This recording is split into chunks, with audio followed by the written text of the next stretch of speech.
Next up on WTV, the drop window for AP classes in our project and this week's edition of My Life As. WTV's Daily Update starts now.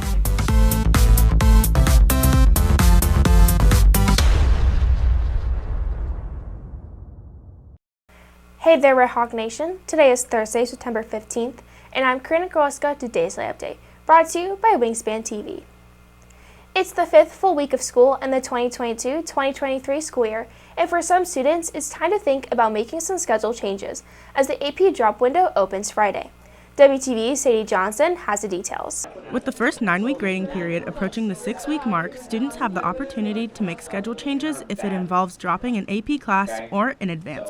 The window to make these drop requests opens tomorrow and closes next Thursday. The reasons for dropping a class can vary, but for freshman Lexi Holding, it's simply about not being ready for a college-level class. I had dropped AP Geography because I felt that it was better for my academic career if I were to be on an on-level class and learn at a slower pace meant for a freshman. Trying the class for a while is what's recommended, as teachers such as Amanda Peters hope students will give a class some time before they decide whether or not to drop. I actually do like waiting the 6 weeks because I feel like it gives students the ability to kind of see the class as a whole, to go through one cycle, if you will.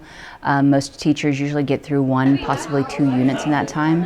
And so students can see whether or not the workload, the expectations, if that's something that they can manage with all of their extracurricular activities, whether that's working from the outside or if they're expected to help with their families a little bit more at home.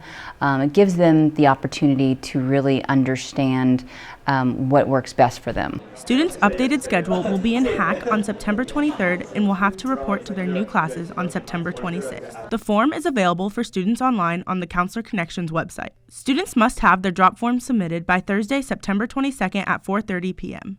Reporting for WTV, I'm Sadie Johnson.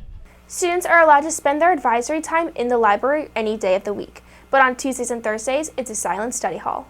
Now that we are nearly several weeks into the school year, the library is hoping to refine some procedures. Monday, Wednesdays, and Fridays, the library is open to all students during advisory. It's also open on Tuesdays and Thursdays, but these days are designated as silent study hall days. The idea was sparked by students. Last year, I had several students come in and ask me if there was an option to have a quiet or a silent study hall, so I decided that this year we were going to start implementing it, and I kind of tossed the idea out at Ms. Whaling, and she loved it. But so far, there's not as much silence as Hamilton is hoping for. That Tuesdays and Thursdays really does mean silent study hall. So you can come in and read, you can study, you can listen to music, you can do whatever, but it does need to be quiet to be respectful for the students who are utilizing it as it is intended. Reporting for WTV, I'm Karina Grokhovskaya. As art begins their first unit, they have their first art project of the year. WTV's Connor Johnson has a story. They will draw an object and then fill it in with designs using a variety of lines such as diagonal, wavy, zigzag, and straight, also using different shading techniques and color. We've discussed the 5 different types of line and how we can use line for emotions and how artists use those things. So they create as many different line patterns as they can within the scope of like a laid out, pattern or recognizable object. Sophomore Rihanna Rahman is looking forward to completing the project and learning their new art techniques involved. We're just gonna do like doodles, like Zen doodle, where you just like do a bunch of doodles on a page and you're cutting out like a magazine character and like kind of involving them in the art. Super cool, super excited. Reporting for WTV, I am Connor Johnson. On this week's edition of My Life As, WTV takes a look into the life of volleyball setter McKenna Gilden.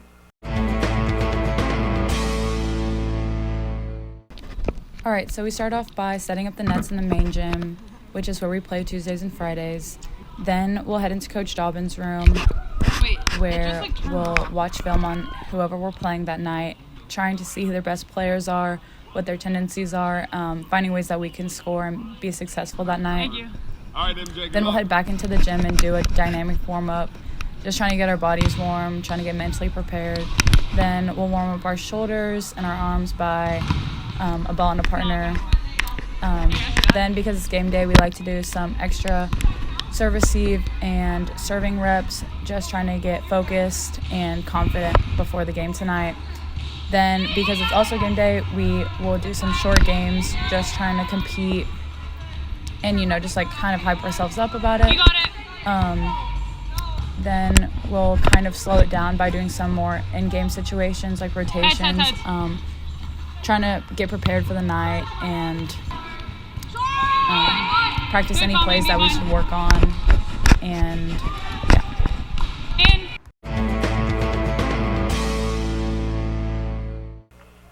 If you're looking for more from Wingspan, you can follow us at Liberty Wingspan on Twitter, Instagram, Facebook, and TikTok, or visit our award-winning website, libertywingspan.com. And now for today's announcements. Homecoming Spirit Week has begun, and the homecoming game is Friday. Students can be in their class colors and wear their mums and garters both to school and the game. The dance is Saturday, and tickets can be purchased online now at onlineschoolfees.com for $25 or for $30 at the door. Order your yearbook for the lowest price of the year until September 16th. Get 4 icons for free if you purchase a personalized book. The Legacy staff is holding an event for students and staff members to have their drawings included in the yearbook. The event ends on September 16th, and participants must buy their yearbooks by then to be eligible for the raffle. For more questions, contact Coach Parkman or visit at lhs.legacyyearbook. That's it for today's Daily Update. This is Karina Grokhovskaya for Wingspan TV.